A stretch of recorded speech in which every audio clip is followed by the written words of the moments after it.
a comfortable career, and most lawyers probably anticipate a level playing field.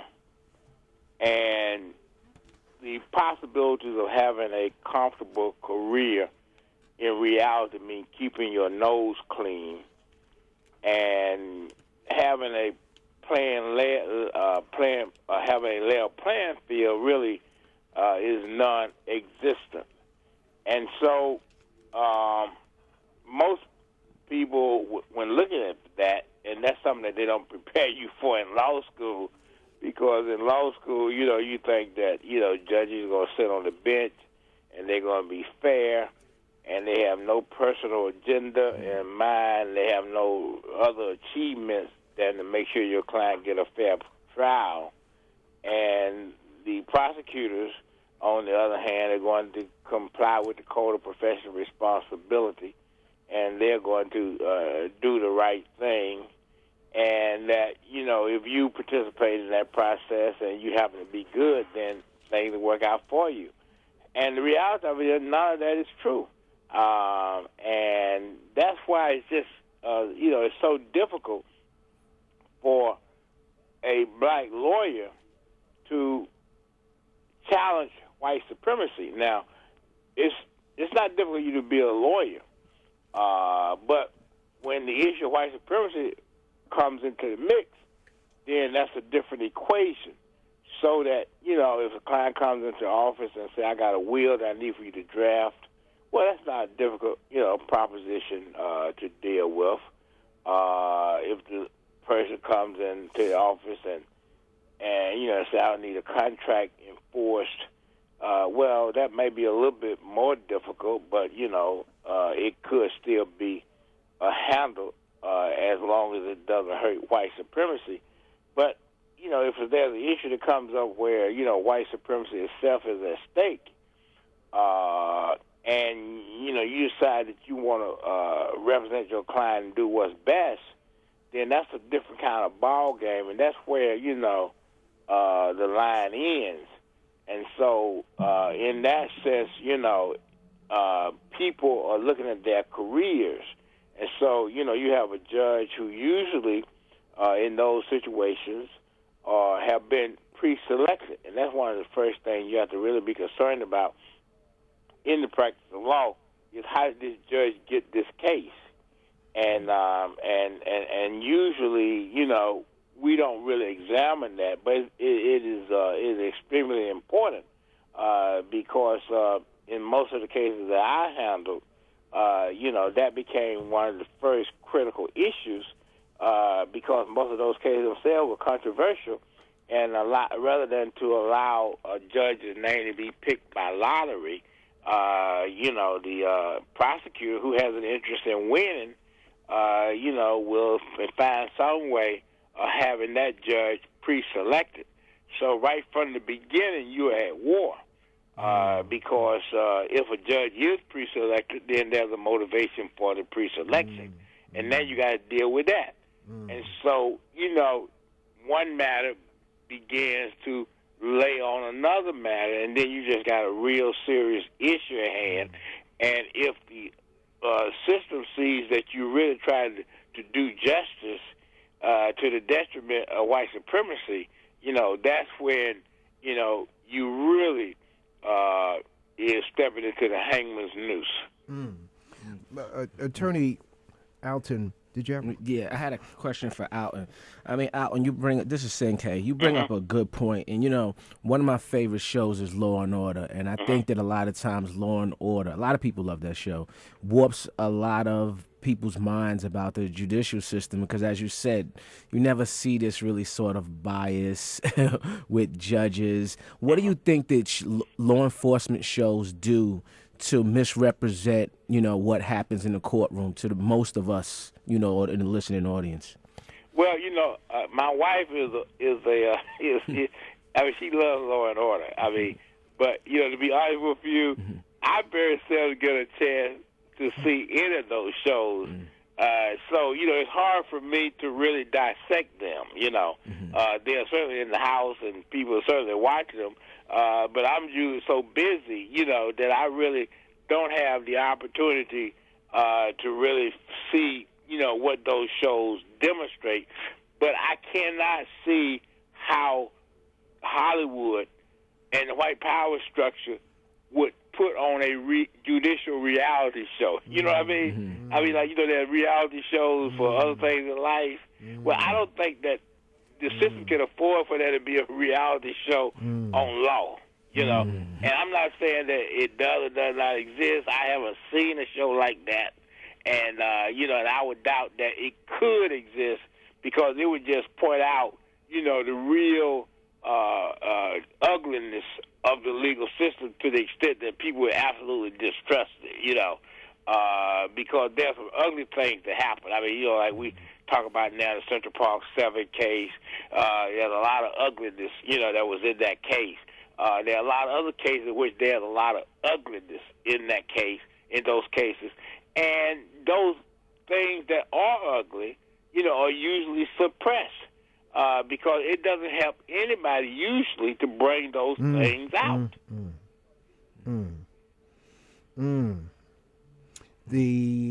The going back to the opposition that when you said when white supremacy is at stake, right, that creates the major hurdle for the lawyer. How is this, and has it been manifested?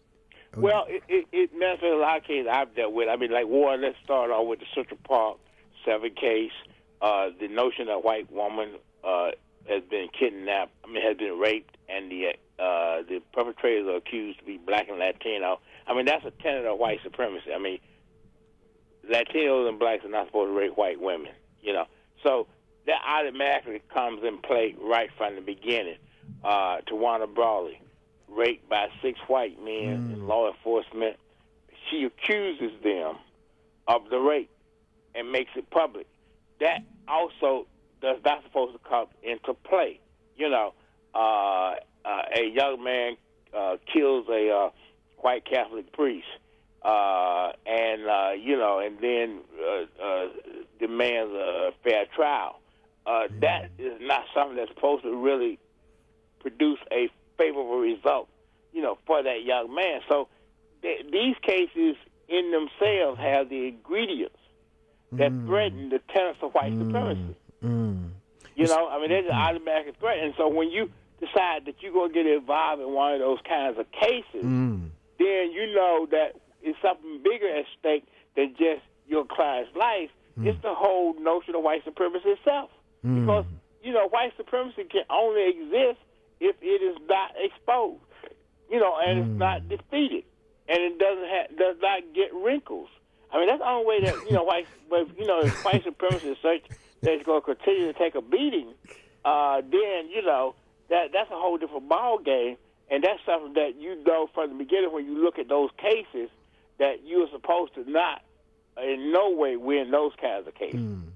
I'm going to add something to it, Alton, and your list, if it's not confronted, if white supremacy has wrinkles, and there was one other piece, and that is, as long as we believe in white supremacy, that is, above all, the magic ingredient. Right. And when you don't believe in it, you put yourself in a position to contend with it. Right. But if you do believe in it, then you operating from the standpoint of, is this going to offend the prosecutor? Is this going to offend the judge? And I'm going to add something in there. That's why Negroes are using the term people of color today as opposed to using black. Well, you see, what you brought up a very interesting point, and that's something that really should be a staple in this discussion and every other discussion that is talked about in terms of white supremacy, and that is that a white supremacy demands a symbiotic relationship. It demands that it can't function unless there is that symbiotic relationship, and that's what we're really not talking about because, and you defined it properly because, you see, in order for white supremacy to thrive, there has to be, for example, Negro accommodationism. I mean, we have to accommodate it. You know, it's like the political system. Well, this political system really is a bird with two wings, a left wing and a right wing.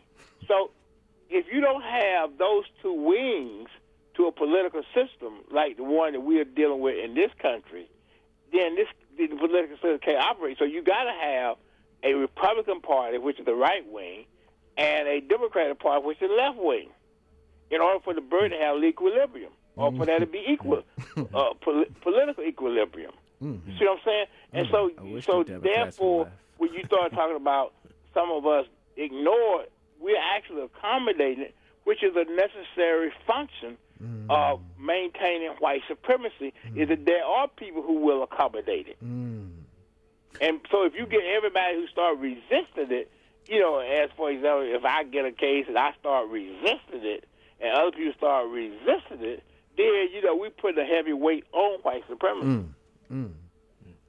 Yeah, Brother Alton, earlier when you were talking about the need for a judicial or court order reality show, I say to you, I know you mentioned you don't have the time, but if you are someone of your consciousness, what to put a show like that out on YouTube where you sort of dissected these things, you'd have so many viewers and following, you could charge it'd be a second stream of income for you, you know, because there is a need for that, and I'm sure you'd probably be surprised and shocked how many people would tune into, you know, you dissecting weekly something like their most popular show and how it pertains to our community.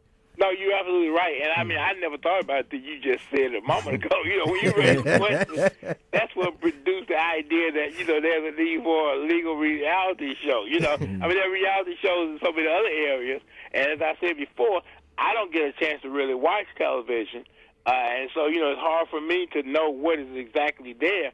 But I can't imagine anybody sponsoring a legal reality show. You know what I mean? Now, you know, in terms of that, you know, what comes to mind is, pardon me, whether it's on YouTube or wherever, is sitting you down and with a group of folks, right, and playing a whole program. I mean, a 1 hour, whatever time it is, of what they call, what's the show? Law and Order. Law and Order. He only have to take clips though, because they won't let him play the whole program. That'll be a reason for I'm them. just saying, yeah, we would do the clips. Right. After you watch it, you say, all right, what do you see there? You say, well, hey man, so and so and so. Didn't you see that? And that would be the show. But we could just do that bad one time. And Negroes would say, man, this has been game. One of the things about the TV shows is that there is it presents the world that you would like to see. Yeah. And that's in your head. So when it comes to somebody saying it's not like that, they have already inoculated the people to believing that what they see on Law and Order and some of those other shows, especially the cop shows where they beat up a black man, and they already set it up that he beat his mama down. Right. So they gonna beat him halfway, and you cheering the man being beat, and that's all concocted by a screenwriter and a director and a producer to have that effect. To justify the brutality on the black victim, which in most cases is not happening because he took his mama's money and killed her and threw out the window. It happens because it's in the dark and they could get away with it. Absolutely. This is WHCR 90.3 on the FM dial, coming to you from the campus of City College in Harlem, USA. Our guest online is attorney Alton Maddox, and he appeared at WHCR 90.3 FM, New York. The Harlem Branch, Harlem Branch Library, Harlem Branch Library, which is on 124th Street, right across from Marcus Garvey Park. And the libraries, ladies and gentlemen, have newspapers, they have books. It is a perfect place to take some of your children for an hour or two on a Saturday or after school and just get them into that environment, even if you're not interested in reading. Get them into an environment where there are books and newspapers and magazines. Get them in. Use the libraries.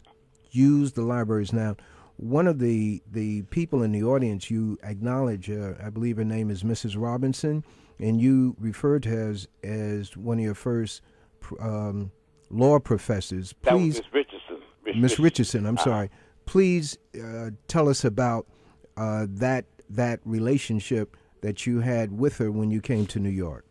Well, when I came to New York, and I think most lawyers get into this mode, is that, one, we really don't know too much about the actual practice of law. And because we don't know too much about the actual practice of law, we try to catch on real quick, especially if you start working with legal services, as I did, because there is no training program there. I mean, these are outright emergencies. I mean, the first day you walk in, you don't have time to do anything but respond to emergencies. And, if you go back to 1973, 74, Harlem was totally different than it is today. I mean, at that particular time, all of the maladies, that existed in a community such as Harlem did exist. I mean, you had everything. Or you had very bad housing, you had drugs all over the place. You had bad schooling. I mean, you name it, and it was there. And so people would come in. They have these emergency situations. And,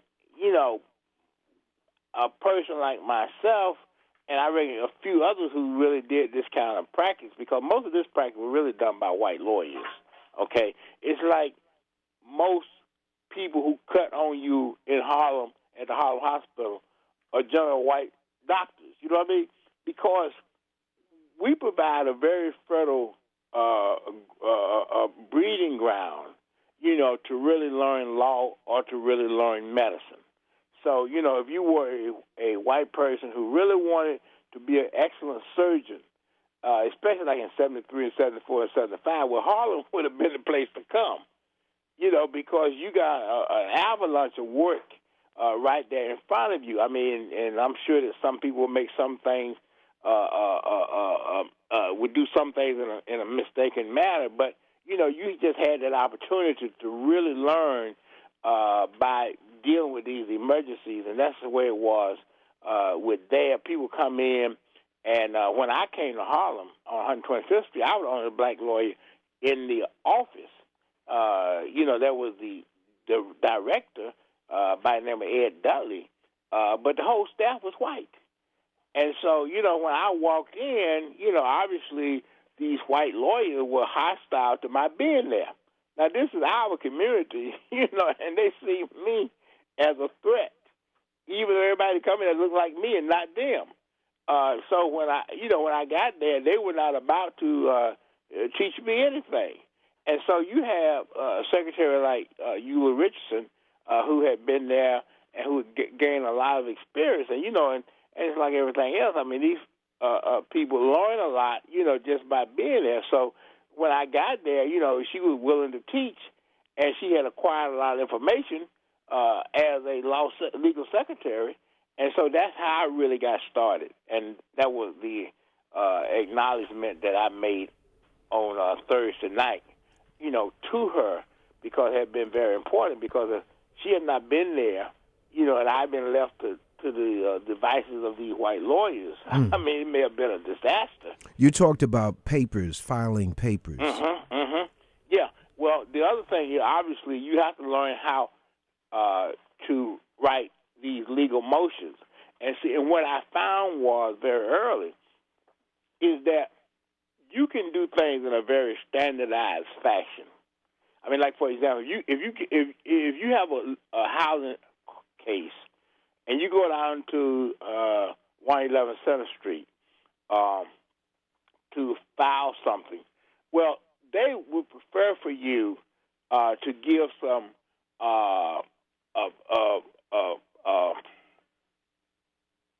answers that are pretty much standardized. I mean, and they prefer for you to give any defenses that are pretty much standardized. So, they have a little sheet there, and the clerk gives you, and he just said, well, write out what you're talking about in a very succinct manner. Mm-hmm. Now, you say, well, I got, I don't have heat. Mm-hmm. The plumbing is bad. It's a rodent infested apartment. You say all those kind of things. Now, after having said that, you lock yourself in to what you have put down there. Right, to what you put down there. Because, you did it because you're just trying to get the marshal not to evict you, you know what I mean, at that moment. But once you get into the courtroom, all of the other defenses that should have been made available to you or could have been made available to you have been waived. Mm. So now you stand before the judge, and it comes out through maybe some testimony or something that, that there's some other defenses there, but the judge will make you stick to what you put on paper. Mm. And then you got to deal with that, and therefore the chance of your winning, diminishes because the defenses that you maybe could have used to help your case are no longer available, because the judges start arguing about, well, you waived this, you waived that. Now, it may be that on appeal, you might have an opportunity to say that the judge committed error by saying that I waived certain other defenses. The problem on appeal, though, is that you got to get before an appellate judge, and before you get before the appellate judge, they got a slew of clerks, who will look at your paper and say, well, you didn't do this according to this rule, and you didn't do that according to that rule, and you need to do this, and you need to bring that.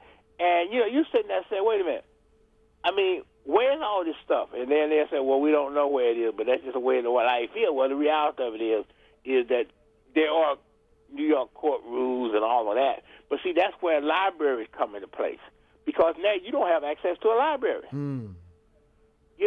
So, you would need somebody to give you some advice, but then you also need some literature to help guide you through that process, and now you're lacking that. Alton, what you just laid out is how cases are sabotaged by your so-called lawyers. Right. By, let's say you wrote out the whole thing and gave it to the lawyer, and they condense it into 3 points and then file that. The other missing points is what you're talking about. Is what I'm saying. The missing points is that which weakens your argument. So right. See, this is the problem right here. First of all, the first problem is when you go down to the courthouse, you're probably going down there pro se. All right. So and in 2013, that's probably the situation. Now, back in 1973 or 74 in Harlem, you had poverty programs. So you had these legal services programs where you could really have access to lawyers in civil cases. So, they can help you from the beginning develop that record, right from the beginning. But where you have to go in pro se, and maybe later you're fortunate enough to get a lawyer, you're still bound by what you said initially. And now, if you want to change that, it's going to cost you more money from the lawyer. Because now the lawyer got to put in more time to make those corrections and present the right arguments to the court. But, obviously along the way, if you don't have the literature, even if you don't have a lawyer, but if you don't have the literature and then you also don't have a lawyer, I mean, you're in double trouble. And so that's what I found sort of fascinating about what Cornelius Ricks was doing, was that he was at least taking one hurdle away from black people who had to go before these courts. Right, and there's a principle, PLE, of the power of one. Cornelius had been done an injustice. He talks about how he was propelled into the quest to establish a legal library. And it was his own situation of having an injustice perpetrated on him. Okay. His indignation at that has led to this quest for a community solution to the free hand that Kelly and his Rangers have had in the black community. And I'll just add this, Brother Sinke has a question, is that they just came out in the papers maybe Wednesday or Thursday with this thing that can determine if you have a gun on you. It's supposed to be an X-ray. But I was told years ago that they have that. And that they could have, and that's what's used in security situations. They aim a thing at you, and they can determine whether you have a weapon on you. And it's not magic, meaning how you're surrounded by security people and you go there to do something, you disappear among the security people because they've aimed something at you that picks up a weapon. Right. And they come out with this in the news and makes us think that they are going to spend extra money now and out of the budget in order to not stop and frisk us when they had that implement anyway. Anyway, right. Anyway, they had it, and it's a game. When you look at the paper and you see the smiling Kelly, you know, and you see that grin, and you know. Anyway, Brother Sinke. Yeah, brother. You mentioned about the programs in the '70s. You know, the difference for them today with pro se. What about civilly? What about, you know, small claims court? You know, like if you go into small claims court today, the whole thing is that if you really want to see a real judge, not an arbitrator, they're letting you know you're going to have to pay this or that. So they start pleading you off from the door with saying this is going to be cheaper if you take one of our other alternate routes to litigation, justice, or whatever you call it. How has that program changed? Small claims courts or civil from back in the day? Has it always been like this? Well, you know what? Obviously, there was a small claims program back then, but because you had access to lawyers, there was no need for that as it is today, you know, because you had an alternative. I mean, because a lot of these cases, you know, people would deal with. I mean, for example, people would come into the office in 74, 75, and they would have these small matters. Somebody may have been suing them for $1,000 or whatever. You know, and I would pick up the phone and, you know, and say that I have such and so in my office. And there seems to be a dispute between you and this person. And, you know, I would, you know, remind the person that the nuisance cost of this litigation may be $2,500. All right, and so it doesn't make sense for a merchant to have to deal with these nuisance costs.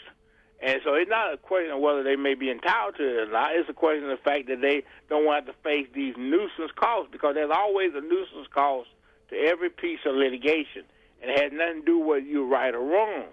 And so, you know, back then we didn't really have to deal with small claims court that much, and a lot of black people who came to us didn't have to deal with small claims court as well, because, you know, it was an equalizer that doesn't exist today, you know, and so that's really what we are talking about in the sense of you know, there being a real small claims presence back then, because really there wasn't, you know, and at least as far as I was concerned, because I could just pick up the phone and just say, look, go ahead and sue, you know, but, you know, I'm here and, you know, consider $2,500 on a claim that's $800 from you. You know what I'm saying?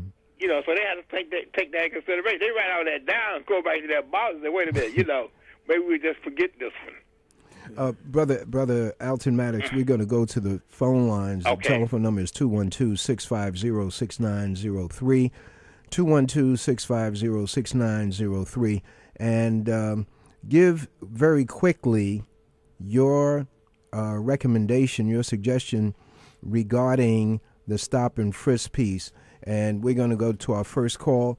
I remind the listeners, no statement. If you go into a statement, I'm cutting you off. Go right to your question. So I'm not here to embarrass you or anybody else. Go to your question. God bless you. Thank you for your call. You're on the Black Air. Yes, God bless you. I'd love to ask Martin, and I'll get off. Hold on a second. You Violence. got your radio or your internet up? We're getting feedback, so you turn that down, and we can proceed, okay? Okay. This is WHCR 90.3 on the FM Okay. dial. You ready? Okay. Yes. Go ahead. Domestic violence. Are you there? Yes. Okay, go ahead with your question. Okay, that's the question. I'm sorry, I didn't have hear a it. question. I didn't hear it. That's a Right. statement. In reference to domestic violence and how the courts are set up against the black male. Okay. All right. Thank you, ma'am. Domestic violence and how the courts are set up against the black male. Well, I think that it's no question about it. I've certainly been involved in these cases that the presumption is in favor of the woman. You know, I mean, it's not to say that these cases can't be won, but you got to really make sure that if you are a male, that you just can't walk into the courtroom naked and think that the judge is going to believe that you're not the problem. You know, so because the reality of it is that's the way that black men have been imaged, you know, in this country in such a way that it doesn't really tell the truth in many situations. And I've been involved in cases where, you know, you have our sisters who understand that this is a way of getting back, you know, because they're not stupid either, you know. So there is an initial handicap with black men generally in most cases because the judge is not going to sit there and try to figure this thing out. Because, you know, if you go into family court, I mean, the judge has 100 cases on the docket. And so if you look at statistically as to being right, more than likely it's better to just side on the error of black men beating black women. So from the standpoint of the black male who is not guilty of he knows he's not guilty. How does he prepare in terms of going into court? Well, I think, first of all, if you're a black male, you probably need to really have a lawyer. I mean, that may be the only way that you can really talk to the judge in such a way that they will dispel that presumption of being against the black male. I mean, I think that's really it. If you can't afford the lawyer, then you got to really make sure that you present something in the first 2 minutes, you know, that will give people an idea that this brother is being set up. Okay. All right. Telephone number 212-650-6903. You'll be on the air with Attorney Alton Maddox. And your question, direct to the point. We only have a few more minutes with him. And God bless you. Thank you for your call. You're on the Black Air. Greetings. Greetings. Wait a minute. Can I hear? I can't. Greetings to both you brothers, Alton. Yes. And Kay. Yes. Go ahead. The outcome of your meeting at the library, what was it? Is there a fundraiser going on? I understand that you spoke, but what is the outcome? Does he need money? Is he going to have another fundraiser? I suppose that, you know, that question best given to Cornelius Rick, but, you know, from what I understand from the reaction that he got, as well as the reaction that I got the next day, because my phone certainly was ringing off the hook. He said that his phone was ringing more off the hook. That he's asked that, you know, I could come back sometime in February, and so I told him that we are having another meeting, a political meeting at the Cotton Club this Saturday, and depending upon the outcome of that political meeting at the Cotton Club, you know, will depend upon how soon I can come back. But he really wants me to come back in February. You have a important announcement regarding Dr. Umar Johnson. Well, Dr. Umar Johnson is going to be with us on Wednesday night at the Elks Plaza in Brooklyn, and I will be there as well. And, you know, and people who know him know that he's a dynamic speaker. and a dynamic author, and it certainly would be worthwhile to certainly be out there to deal with what he has to say. And as I said before, I will be given some time to lay the foundation for him coming, and I will be there to accelerate that. So that's this Wednesday at Elf Plaza, 1068 Fulton Street. That's near Clausen Avenue in Brooklyn, and that's the C train to Franklin, and it's only a couple of blocks from the subway station to Elf Plaza. Anyone who doesn't know... That's coming Wednesday at 7 p.m. Anyone who doesn't know Umar Johnson can go to YouTube and put in UMAR, Dr. Umar Johnson, and just listen to a clip, and they'll be out there Wednesday night. God bless you. Thank you for your call. You're on the Black Ear. Yes, brother. Bless you, and also to the much respect to Alton. My question is this, is plain and simple. How often do we able, as a people in here in America, get together to really take this country, take the United States before the UN? How can we pick that up? Because you have all this stuff going on here. It's genocide, and it's menticide, and all other kind of sides. How do we do that? Okay. Well, I think, one, it's a step-by-step process.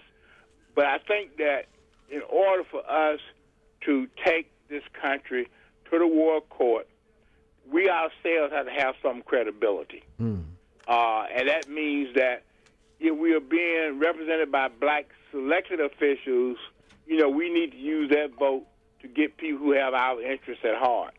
If we do not have legal representation, we need to lay the groundwork to get it, because if we don't have that credibility, and we have all of these people who are selling us out as our leaders, nobody's going to take us credible before the World Court.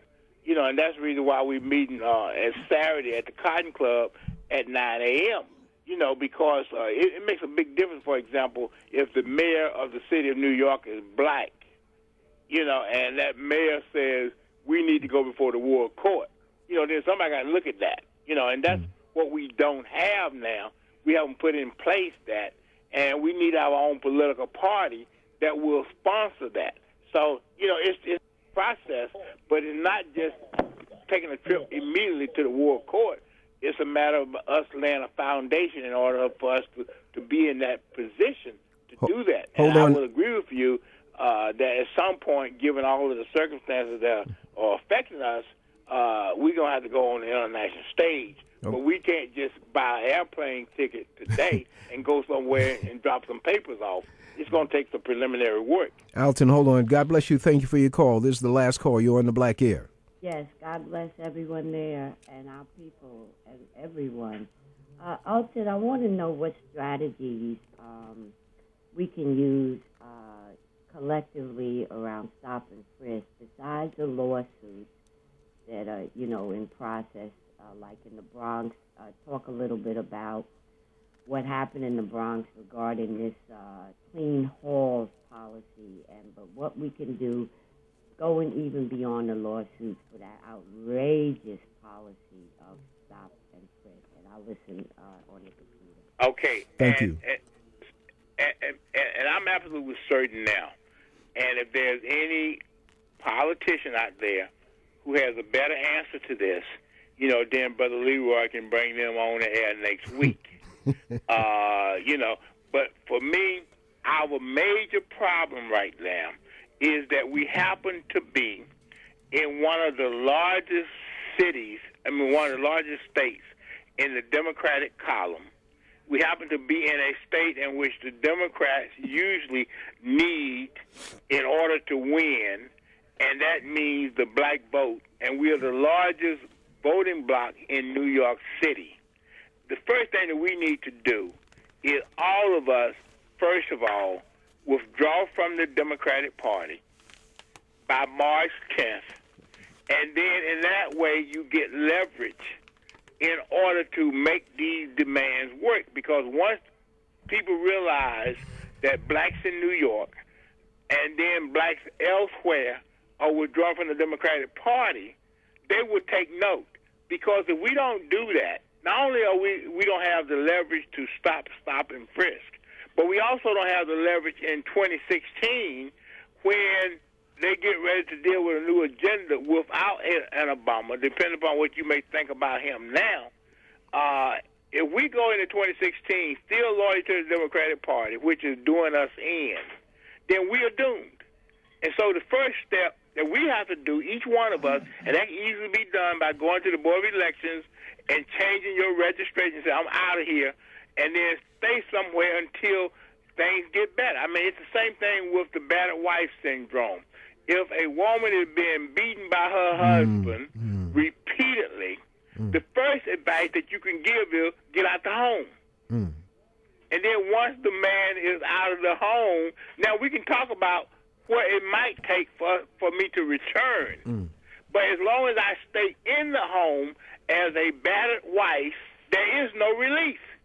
Attorney Alton Maddox, Saturday morning is a meeting open to the community? No, well, this meeting is a serious business political meeting, not a rally. You know, Wednesday night when you come there, you can come there free. All right. But we're trying to get people who are serious about the direction of our community. And in that sense, you know, freedom is not free. Got it. All right. So, but if you really want a great night, on Wednesday night will be great in Brooklyn at the Elks Plaza.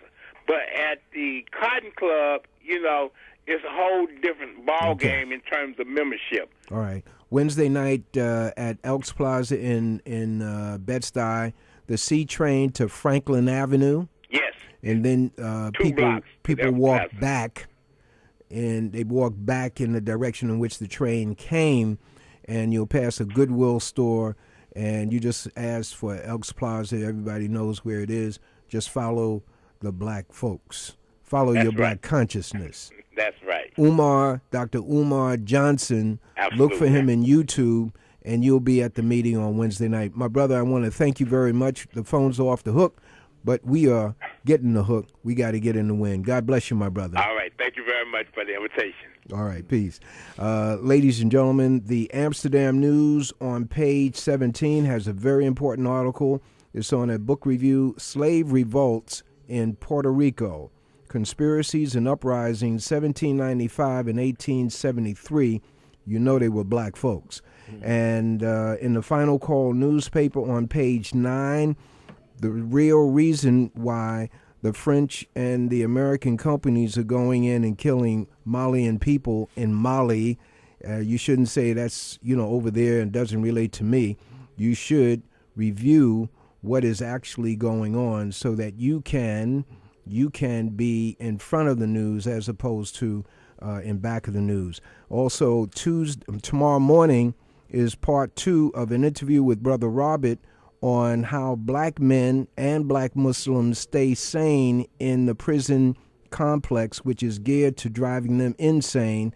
Tuesday night on Blog Talk Radio, www.blogtalkradio.com/The Keys 107 will be the brother who was sued along with Oprah Winfrey regarding the beef dispute years ago when she said, I'm not eating no more beef. That relates to mad cow disease. That's Tuesday night on blogtalkradio.com/The Keys 107. And you'll be in great company. Leland Harley will follow. God bless you all. Stay tuned for the sister with information on black sports in the black community.